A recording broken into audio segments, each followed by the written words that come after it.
welcome to episode 66 of Late Night Linux, recorded on the 24th of June 2019. I'm Joe, and with me are Phelan. Hello. Graham. Hello. And Will. Hello. Yes, it's a full house. We're all back for once, back to celebrate 3 years since the referendum yesterday. Oh, beautiful. Yeah, and still in Europe. Yes, for now. There's been an awful lot going on in the news, so let's just talk about all of that then. And, well, one of us has been in the news, Will, somewhat. So there was an announcement last week, Tuesday I think, that Ubuntu was going to drop i386 as an architecture, so not just the images.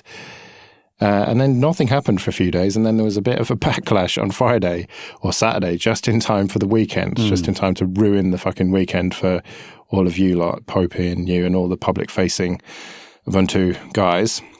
So, tell us in your own words what happened. Well, I won't tell you in my own words, but I'll give you a sort of potted history, if you like. So we've been talking about getting rid of 32-bit for a long time. The key driver behind this is that the 32-bit code does not get the eyes on it, and it does not get as much attention because it doesn't have anybody using it. Well, very few people using it. And also things like the Spectre Meltdown fixes that have come from Intel, which have gone into the Linux kernel, so you need them, regardless of whether you think that you need them or not. So the fact is that 32-bit is not as well tested and really not in demand as much as it used to be. For obvious reasons. And so we've been talking about this for a few years now on the mailing lists and the sort of the usual places. Made a decision about a month ago or so. Wrote a Q&A with Popey so that we could work out what the sorts of questions people were going to ask and say that we had some solutions to the sort of problems of wine applications and games in the works, and published a post and thought, right, job well done, and we'll see what happens. And then, what was it, last thing on Friday night, well, it might have even been Saturday morning for a lot of us, someone from Valve tweeted that they were going to stop supporting Ubuntu from 1910 onwards. And then the outrage massive woke up and, well, the rest, as they say, is history.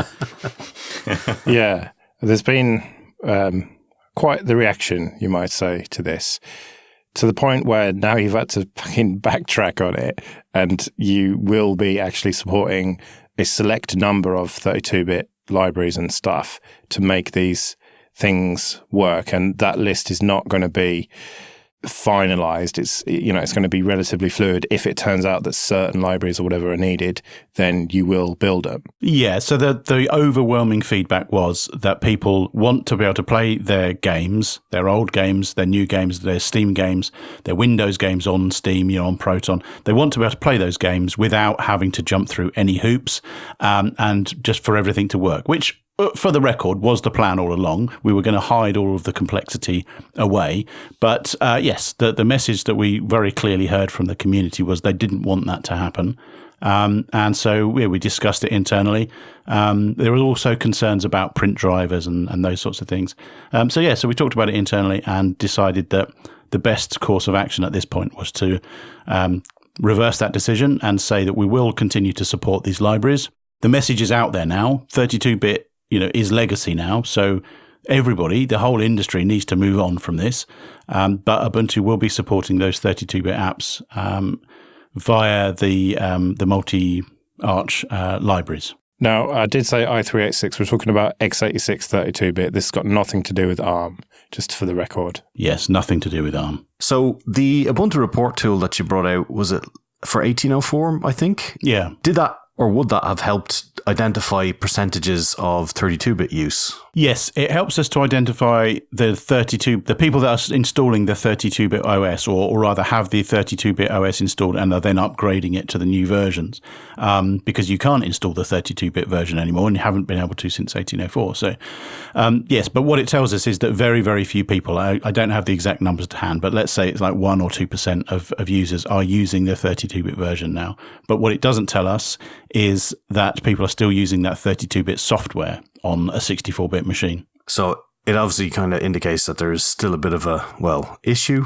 problem, I'm not sure what to call it, where like a lot of people are stuck with legacy software that is probably never going to be updated. Yeah, exactly. And those are the use cases now that we're going to be supporting through the 32-bit libraries. I got quite a bit of flack after we talked about this on Linux Action News last night from quite outraged people saying that I was arrogant and stuff like that, but whatever. But the conclusion I came to there was, if you do backtrack on this, then it's caving into the mob mentality, the outrage mentality. I suppose you could, well, I mean, it has been spun as listening to the community, but where does this end? Can't you just make some decisions and just say, fuck you, we're doing it? I suppose that was done with GNOME and people just had to like it or lump it. I don't know. Do you see what I'm getting at? Yeah, I know what you mean. It's tricky, right? Because for a lot of things, we do make decisions on people's behalves, and that's that's up to us. Ubuntu is made by the Ubuntu developers, be they from the community or paid by Canonical. And if you want to be part of the decision-making process, you can be part of that process. If you're inclined to get involved, then your input is very welcome, and you have as much voice as anybody else. But I think we do need to listen to the community. And in this case, there were a lot of very angry people out there. And you need to be able to filter the general outraged people from people who have got a valid point. And in this case, there were enough people with valid points that it makes it worth considering and worth reversing our decision on. It actually reminds me of magazines, because for a long time we wanted to drop 32-bit binaries on the cover discs.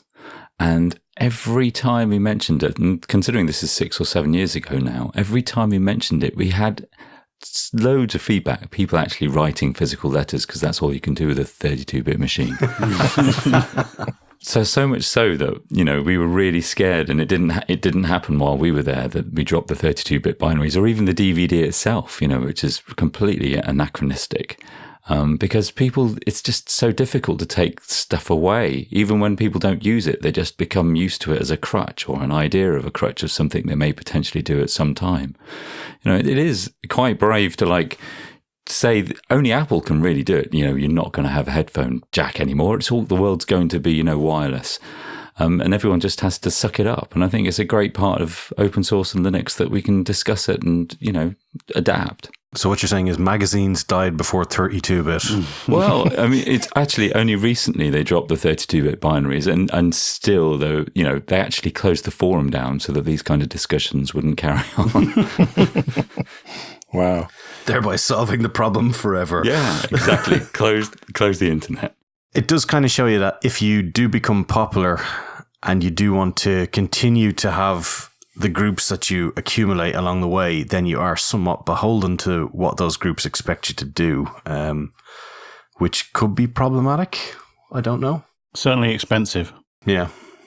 All right, well, that's enough of this nonsense. Let's talk about some excellent news. And that is that the Raspberry Pi 4 has been released, contrary to previous reporting earlier in the year that said the Pi 4 would be coming next year and it would not have USB Type-C to power it. Well, yeah, it turns out that was all bullshit, and it is available as of today.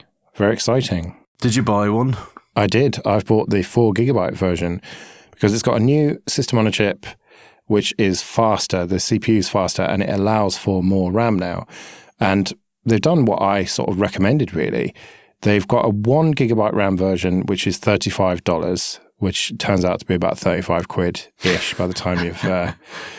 Yeah, well, it's because it always happens like that. Like the dollar price is the same as the pound price because you've got to have VAT and all that sort of stuff on top of it. Import them from Cambridge.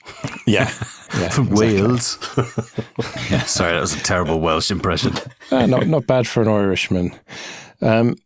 So, yeah, they've got the 1 gig version, the 2 gig version, and the 4 gig version, and they are $35, $45, and $55, which really... For the 4GB version, that is pretty competitive, isn't it? And not to mention, it's got proper gigabit Ethernet now. I saw Ben Nuttall tweeting about it, and it was like 900 and something megabits per second. So not like the sort of air quotes gigabit Ethernet that it used to have.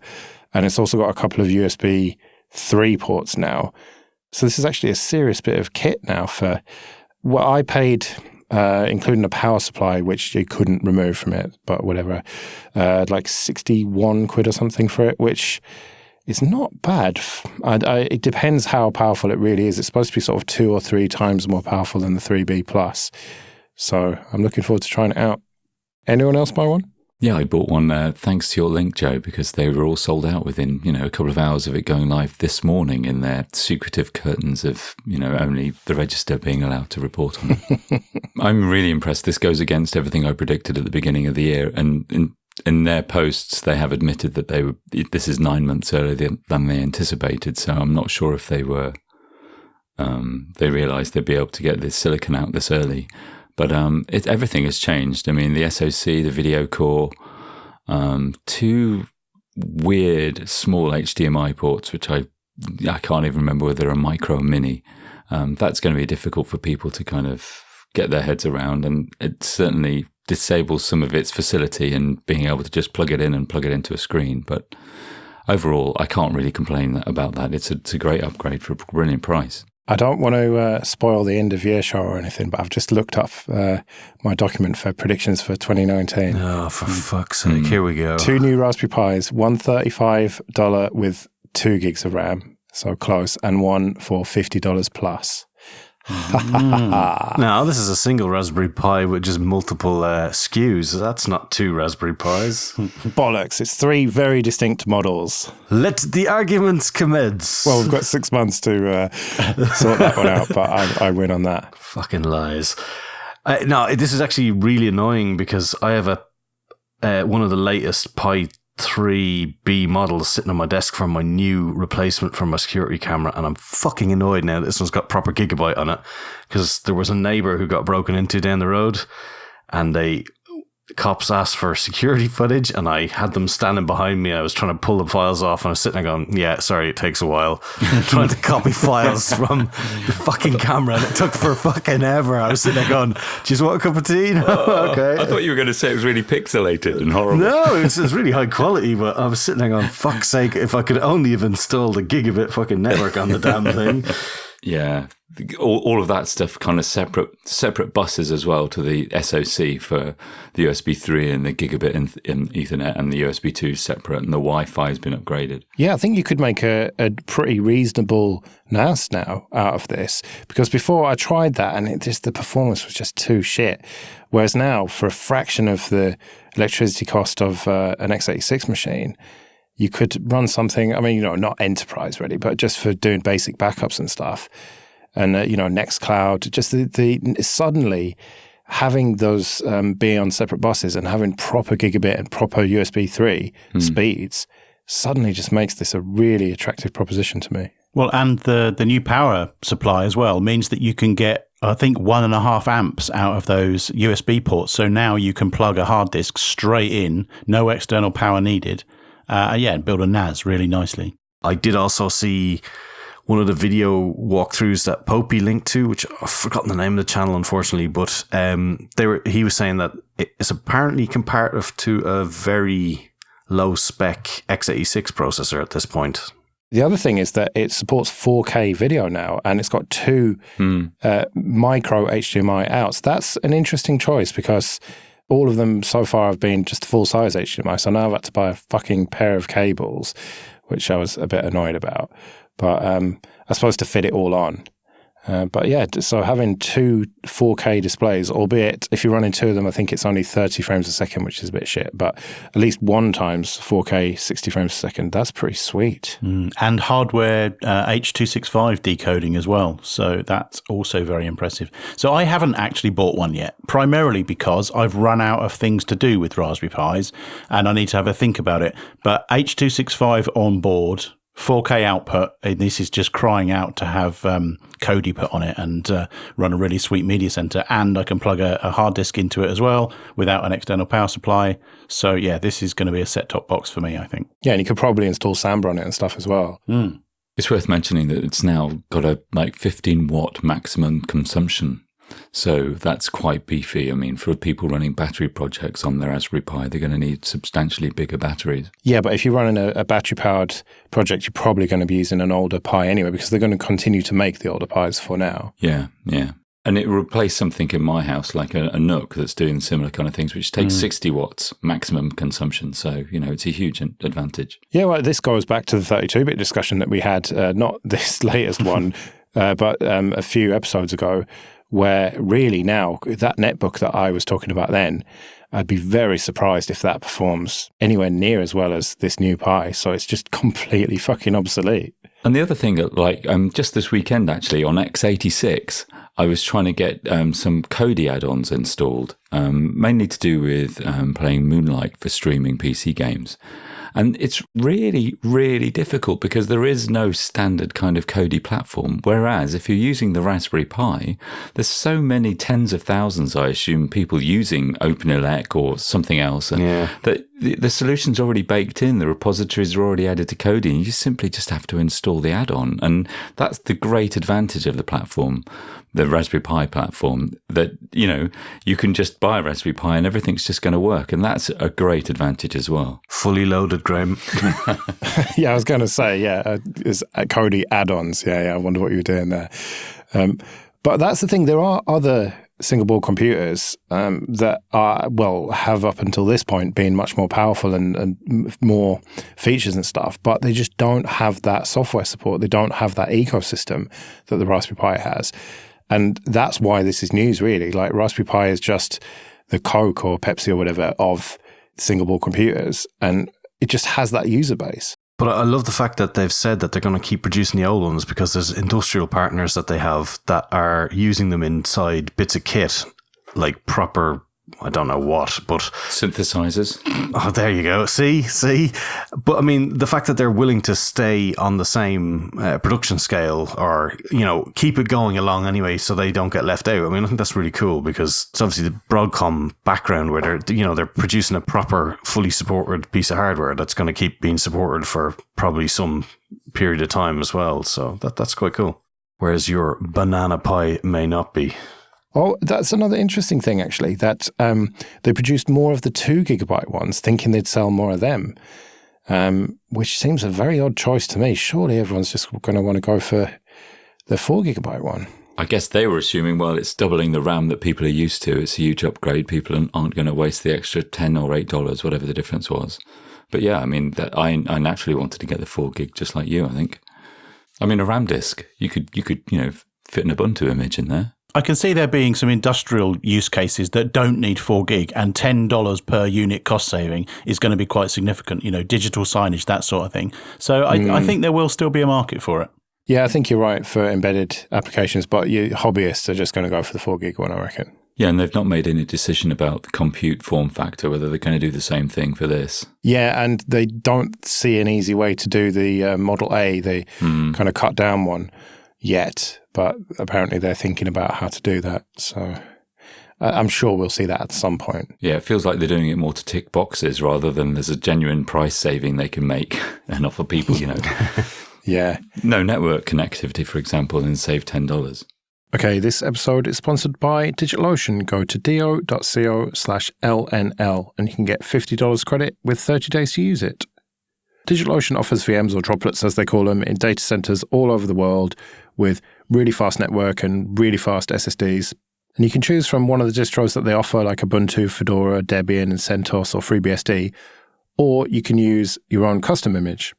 And you can take those distros and build them up exactly how you want. Remember, you've got complete root access to these. Or you can go for one of their one-click apps, like LAMP and LEMP stacks and WordPress, Discourse, GitLab. And these droplets start from as little as $5 a month, and they scale all the way up to huge amounts of RAM and huge numbers of CPU cores, so you can deploy exactly how much you need for the application that you're using. If you need more storage, they've got block storage and object storage, which is really easy to attach to your droplet and just get going straight away. I've talked about their Kubernetes offering before, but recently they've announced that it's now generally available, and they're making improvements to it all the time, so do check that out. They have cloud firewalls, so you can block network traffic before it even gets to your VM, amazing backups, and a great Teams feature that allows multiple people to work on one droplet without having to share passwords. So go to do.co/LNL, get your $50 credit, and get started. That's do.co/LNL. So something you put in, Phelim, Debian is being built for various weird architectures, including RISC-V 64-bit, and it's actually quite a lot of the Debian archive. Yeah, it's pretty close to about 90%. I mean, obviously, that adage of the last 10% takes 90% of the time.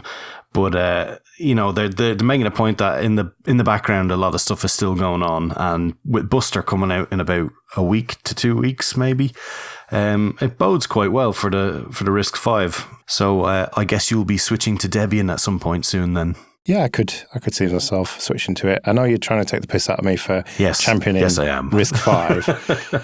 Yeah, whatever. It might run KD itinerary as well. So we can double team on that one. But yeah, good to see anyway. So hopefully they'll get the whole archive built, and maybe we'll see Ubuntu on RISC-V one day. Anyway, you never know. Although getting GNOME to run on anything other than a fucking i9, good luck with that. Or maybe a Ryzen with like 64 cores or something. Well, it'll only use one of them anyway.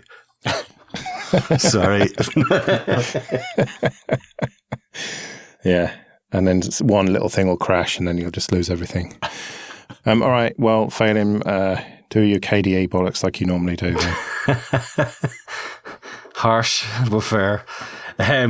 So while I was off on holidays, literally the day before, so I updated before I went, obviously, with the laptop, just in case people from work wanted me.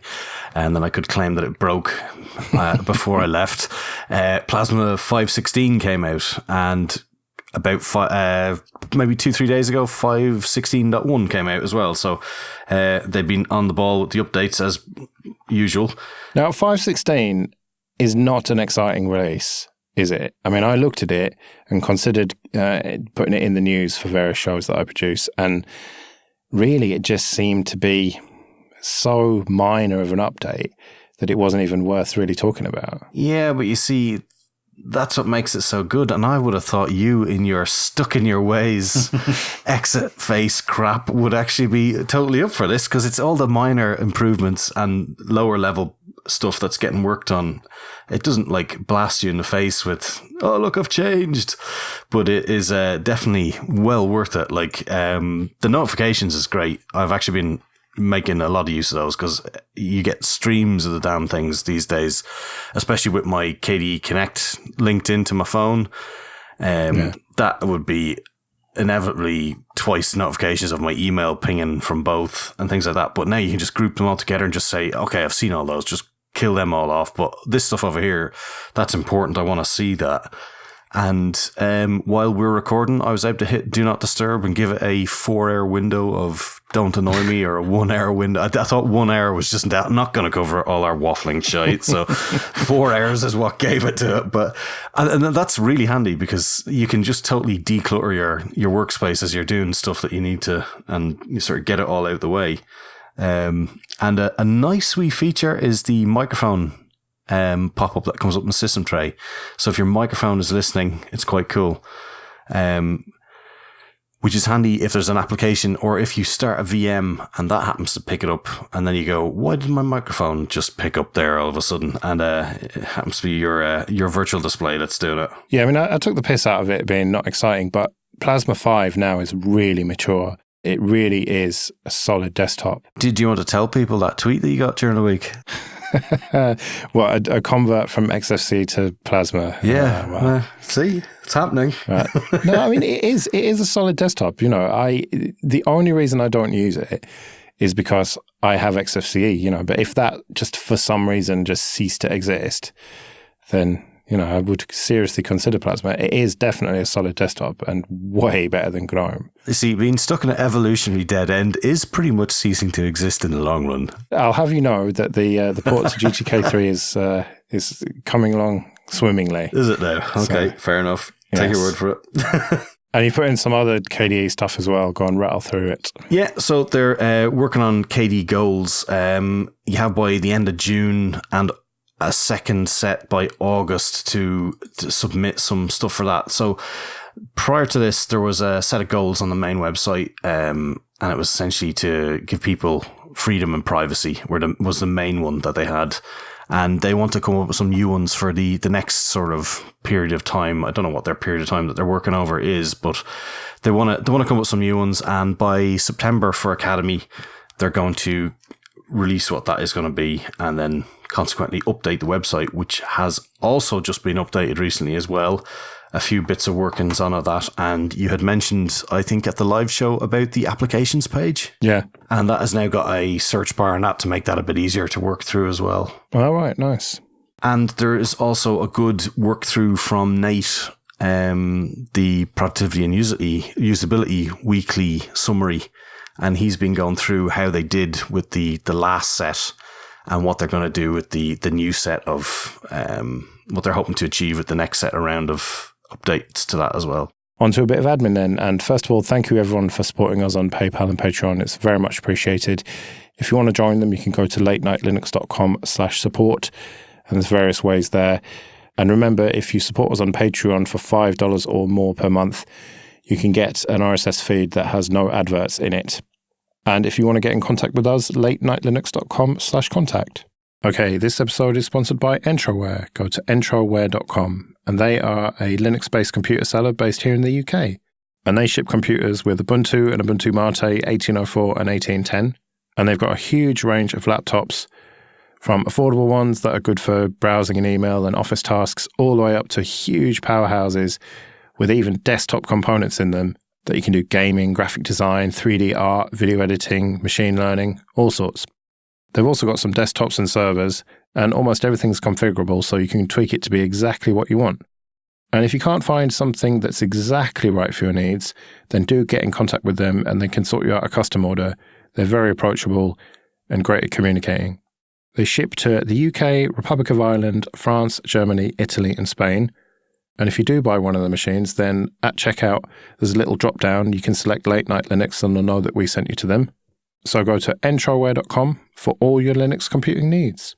So over the last couple of weeks, there's been speculation and then confirmation that there will be a premium version of Firefox at some point fairly soon. The premium offering seems to consist of a VPN and some kind of cloud storage, and the details seem to be pretty scant. But I think they're after charging something like $6 a month for this premium service, which, you know, if you're paying a VPN provider anyway, seems like pretty good value. You know, use the one that Firefox want to sell you, and then of course the money will go and help support the development of the browser. So I think the outrage crew are in effect here again, and people are getting cross about something that they don't really need to worry about.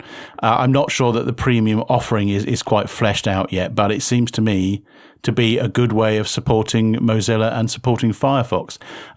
Mozilla are in a very difficult position, as far as I know, anyway, which is that they've got, you know, the likes of Microsoft and Google competing directly with them for desktop browsers, and a lot of their money comes from those competitors. So I think that Mozilla need to diversify their income streams and you know, find money from as many different places as they possibly can. So I think if you're serious about supporting Firefox and you think it should continue to exist, then you should be able to put your hand in your pocket, give them some money, and in return get a service that you'll find useful. And what browser are you looking at our show notes in, Will? What's that got to do with anything? I think they've got to be very, very careful with this. I think it's a good idea. I agree with what Will says about wanting to support Firefox, but I think creating what may appear to be a two-tiered browser platform would be a huge mistake. I think from a marketing kind of branding perspective, Firefox and Mozilla always has to be free. It has to represent the free web. If they market it in such a way that this is a good value add-on to really, people know about VPNs and cloud storage, and this is a way you can also help Mozilla, then great, but not like a fracturing or a fragmentation of what Firefox is. I think Mozilla know that. I don't think that they're going to jeopardize their status in the community. They know that they need to be seen as being the bastion of free software, and they will do that. And I think that this will be, a very clearly the same thing, but you get these added benefits and a value add. Yeah. Well, yeah, that's what I'm hoping, that, yeah, it's just going to be Firefox as we know it continues, and there's this other thing rather than a two-tier thing. I don't know. They have historically fucked up a few times when it comes to communication. So let's hope they manage to communicate the reality of the situation. But I've already seen the outraged people saying, I'm going to Brave and I'm going to this, that, and the other. Because that's better, isn't it? Well, but I mean, I am perfectly happy with Firefox. The only reason that I have to have Chrome installed is certain things don't work. Stop using those things. Tell people if they want you that you're just going to have to, they're going to have to adapt to you. Yeah, and maybe I could start just replying to all my emails once a day, and that'd be the only way I communicate with people, and not have a phone and only pay for things with cash. What has that got to do with Firefox as a browser? I bet if you changed your user agent string, it would probably work for all those sites that you use. Probably, yeah. Source Connect is the one that I primarily need. Well, you know, what can I do if I have to have it for work? Convince them otherwise to use something else. Well, we mostly use Mumble at work, but then sometimes it fucks up and we have to use Source Connect and the show must go on. So, you know, whatever. Would anybody here use it? If it was called Firefox Premium, no. But if I could pay to subscribe to certain services and knowing that I'm helping Mozilla, then yes. At the moment, I don't have a need for those services, and I do have a need for other things that rely on other browsers. So, yeah, right now, I wouldn't. Would you alternately, say, pay $2 to $3 a month, and if they had a subscription payment for, you know, just contributing to the pot, would you do that instead? Yeah, I think if there was some easy way just to sort of drip feed a regular quid or two into their pockets, then I'd be more inclined to do that. Yeah, likewise. Anyway, let's move on. The PinePhone is looking pretty sweet, and in contrast to some other phone manufacturers who want to put GNU/Linux on a phone, this is how you should do it, as far as I'm concerned. Yeah, it's effectively a laptop where as many distros can come along as possible and run on it. And it will be out pretty soon by the looks of it, that they're going to have some kit in August. Yeah, I mean, they don't make any promises, do they? They say we're aiming for August for prototypes or whatever. And that's always been the way with Pine64, how they do everything. They don't say, this is definitely going to happen and we're going to make all these cool promises. They just promise that, you know, at some point there will be a phone, and then work with the community to make the software for it. And they're not trying to sell it as this amazing product that's going to take on Apple and Google. It's aimed at developers, tinkerers, hobbyists. And it looks really cool, and it's pretty cheap as well. So I think I'm going to end up buying one. I love the fact that they've kind of standardized on a Samsung J7 smartphone battery. I think that's the cheaper version of the S7. And you can pick up replacements for about $10 on eBay, which is just brilliant. Like, because, I mean, let's face it, the thing that dies in a phone, if you don't drop it down the toilet, is the battery. And with a lot of them these days, you can't even take that out in any sort of... Well, you can take it to a shop and have them desolder it, or God knows what they have to do with it. But, you know, you're not potentially guaranteed for that to come back in working order afterwards. I don't think we've actually said what the specs are. So this is like $150 for a 1440 by 720 screen. So it's quite a big screen, 5.95 inches, it says here. So 6-inch phone. Quad-core processor, 2 gig of RAM, 16 gig of storage, USB-C, 5 megapixels rear camera, 4G, all of the Wi-Fi's, Bluetooth 4, GPS, and a 3000 milliamp battery.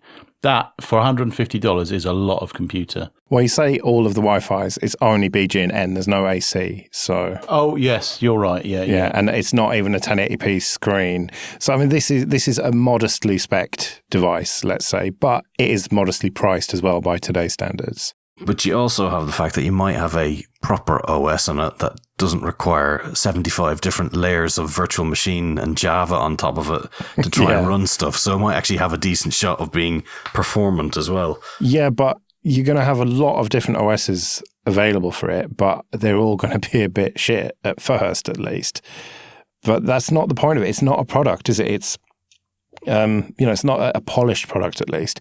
It's something for people to hack on and tinker with. Did you guys see the tweet from Manjaro about the they showed a screenshot of Manjaro Plasma running on a phone? Oh, wow. They don't say anything more than that. I think Pine did actually respond and say congratulations. So I have no idea to what extent or what hardware it's running on, but it looked great. You'd suspect if Pine were commenting that they would be involved somewhere, no? Yeah. It's going to end up being like, was it the old N9 running Migo or whatever that was just Debian? So having a proper GNU/Linux on a phone. I mean, I know your lot tried that, Will. I know it wasn't much to do with you, but your lot at least, I suppose, and your lot as well, Graham. But and that is still ongoing with UbiPorts, and that will almost certainly work on this phone as well. But it is cool that this is going on, and I like the modesty that they approach it with. It's becoming, shall we say. And there's also going to be a tablet and the Pinebook Pro. There seems to be a lot of cool stuff happening from them. So I look forward to spending loads of money on stuff that will just clutter up my place. What kind of money will you spend on it? Well, it certainly won't be fucking Facebook cryptocurrency, Libra. I'll tell you that much. You're using LibreOffice to pay for things? What? I don't understand. Well, and funnily enough, the wallet is going to be called Calibra as well. So you'll be able to read your ebooks as well. Oh, no. It's a different spelling of it. I've never installed LibreOffice on my wallet. I cannot annotate my purchases. Enunciate your coins. So, yeah, this is what they're calling a cryptocurrency, but it's fucking not really. If you look at it, it's pegged to the actual fiat currency. It's just Facebook trying to get into the sort of financial transaction industry, like Western Digital. Hey, they're hip, they're relevant. Don't worry, we're not dying. Hello, fellow kids, or whatever it is, fellow young people. That meme with Steve Buscemi from... what was that from? The show with Tina Fey. Anyway, never mind. So we're laughing at this, but I don't know, could it be a big deal for Facebook? Could they make a ton of money? Could they gain a lot of control through this? Could Boris Johnson one day be Prime Minister? Oh, you guys are fucked. Will we ever find out what the row was about? Tune in next week. We really shouldn't do British politics jokes on this show because the Americans haven't got a fucking clue what we're talking about. Could Donald Trump one day be president? Could he be Prime Minister? I stand by you are fucked. I stand by my mayor when it comes to that fella, but seriously, let's not get too political. We always get a lot of shit for it. So seriously, is this going anywhere, or is this just hype and bullshit from Facebook? Of course it'll go somewhere, because every time I have faith that something like them being dragged before Congress or the like is going to change how they do things, it never happens, and everybody still just logs in and does the usual, and they will now gladly give them all their financial details as well. This is just Facebook gift vouchers. They're going to have people charge up their wallet with real money. Then Facebook are going to look after it for you. It'll just be resting in their account. And then they'll give it out to the relevant people. Phelim's right. People shouldn't use it, but they will. Yeah, because Facebook is the internet. So all you have to do is, make it a nice, shiny something that you have to share with people. And people won't even realize perhaps they're running a currency in the beginning. Mm. So what I was thinking about this story is there fragmentation in currency at this point? Like, you go to a foreign country and yes, currency is fragmented. So you buy the local currency, and that seems fairly understandable, fairly straightforward. If you then had to use different cryptocurrencies in different places, because let's assume that it's not going to work everywhere, or there are 30,000 different cryptocurrencies and your dentist takes one sort and your plumber takes another sort. Are people going to go with this sort of all these different versions, or are they just going to pick one? And if they do pick one, they're going to pick one that they know of, that they've heard of. Well, my first thought when you said that was that we're replacing countries with kind of huge corporations running on the internet. It's the same kind of thing. We don't ever leave our house and we just spend our lives through a browser, and we go from the continent of Facebook to the continent of Google or Amazon. So I think, to a limited extent, people are going to be used to that idea. I don't know. I mean, Facebook probably just scatterguns all of these things, has to cover all kinds of bases, the same thing that it did with VR and everything else. And, so that it's got some kind of hand to hold when something may take off. And I think cryptocurrency, digital currencies, Facebook owns it and runs it. I think it probably could be hugely influential, and because they do that with everything else. All right, well, on that quite bleak vision of the future, we should probably get out of here. We'll be back in a couple of weeks, hopefully with another full house. But until then, I've been Joe. I've been Phelan. I've been Graham. And I've been Will. See you later.